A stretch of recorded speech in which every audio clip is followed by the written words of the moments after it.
Қайырлы күн достар. Бүгін біз кешкі тамаққа қуырдақ жасаймыз. Нағыз қазақша қуырдақ. Енді әркім әрқалай жасайтын шығар, бірақ бұл менің жасайтын түрім.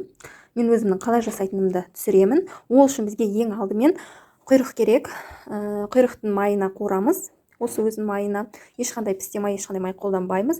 Одан кейін міне қойдың еті, яғни бұл жерде қабырға және әртүрлі еттері. Одан кейін бізге мынау жүрек пенен бүйрек, мынау бауырды ең соңында пісуіне 5-10 минут қалғанда саламыз.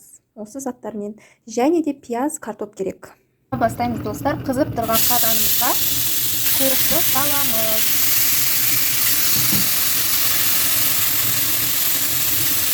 Сосын әдемі май шыққанша қуырамыз.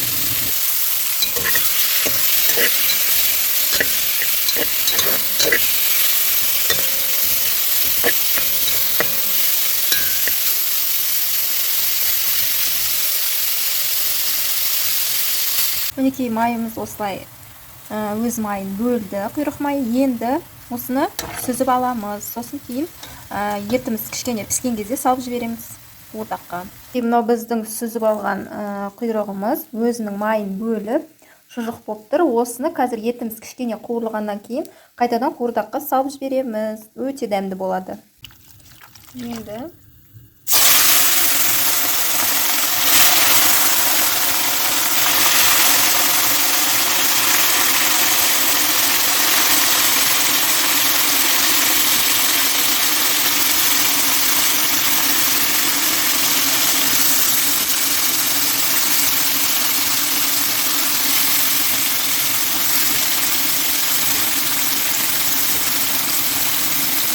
біраз қуырылды. Енді жүрек пенен бүйректі салдым, және мынау жаңағы қуырылған шұжығымызды салдым.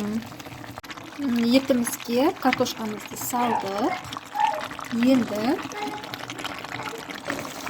осының бетінен пиязымызды саламыз. Осылай бетін жауып қоямыз.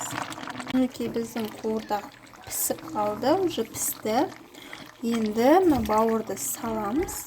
10 минут пісіріп, одан кейін жібереміз.